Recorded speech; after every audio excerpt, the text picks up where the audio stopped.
మళ్ళీ 9 దేశాల్లో లాక్డౌన్ తప్పదా? అయితే ఈసారి వైరస్ వల్ల కాదు, చమురు కొరత వల్ల. మధ్యప్రాచ్యంలోని యుద్ధం ఇతర దేశాలకు ఇంధన సంక్షోభంలోకి నెట్టిపడేస్తోందని చెప్పొచ్చు. ప్రస్తుతం 9 దేశాలు ఈ ఇంధన సంక్షోభంలో అల్లాడుతున్నాయి. ఇక మన దగ్గర గ్యాస్ అండ్ పెట్రోల్ సమస్య నెమ్మదిగా స్టార్ట్ అయిపోయింది. Pakistan, France, United States, Germany, Poland, Vietnam, Bangladesh, Sri Lanka, Indonesia దేశాలు తీవ్ర ఇంధన కొరతను ఎదుర్కొంటున్నాయి. ఇరాన్ యుద్ధం ప్రపంచ సప్లై చైన్ దెబ్బతీసింది అని చెప్పొచ్చు.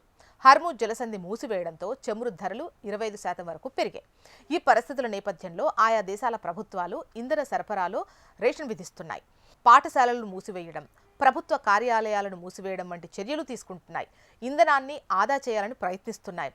పోలాండ్, ఫ్రాన్స్ దేశాల్లో ఇంధన ధరలు పెరుగుతున్నాయి. ఆర్థిక వ్యవస్థ ప్రభావితమవుతోందని ఛాన్సలర్ ఫ్రెడరిక్ ఆందోళన వ్యక్తం చేశారు. ఈ 2 దేశాల్లో పెట్రోల్ పంపుల వద్ద పొడవైన క్యూలైన్లు కనిపిస్తున్నాయి.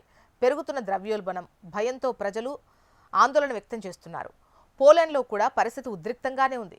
అక్కడ పెట్రోల్ ధరలు వారంలో 14% పెరిగాయి. ఇక ఇండోనేషియా, వియత్నాం వంటి దేశాలు ఇంధన పొదుపును ప్రారంభించాయి.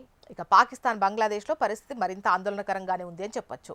ఇక పెట్రోల్ ధర లీటర్కు 55 పాకిస్తానీ రూపాయలు.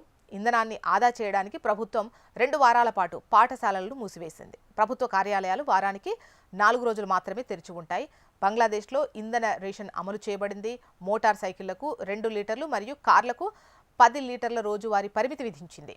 ఇక భయాందోళనలను నివారించడానికి పెట్రోల్ పంపుల వద్ద రసీదులను తనిఖీ చేస్తున్నారు. శ్రీలంకలో ఇంధన ధరలు 8% పెంపు విధించారు. ఏప్రిల్ వరకు సరిపడా స్టాక్ ఉందని ఆ దేశ ప్రభుత్వం తెలిపింది. ఇక ఫ్రాన్స్లో బంకుల వద్ద క్యూలైన్లు అయితే పెద్ద ఎత్తున కనిపిస్తున్నాయి. ప్రజలు ఎక్కువగా పబ్లిక్ ట్రాన్స్పోర్ట్ను యూజ్ చేస్తున్నారు. అమెరికాలో కూడా గ్యాస్ ధరలు పెరిగాయి. ఇండోనేషియా ప్రభుత్వం B50 బయోడీజిల్ ప్రోగ్రాం మళ్లీ అమలు చేయాలని ఆలోచిస్తోంది. పామాయిల్ ఆధారిత బయోడీజిల్ వాడకాన్ని పెంచి క్రూడ్ ఆయిల్పై ఆధారపడ్డాన్ని తగ్గించుకోవాలని చూస్తోంది.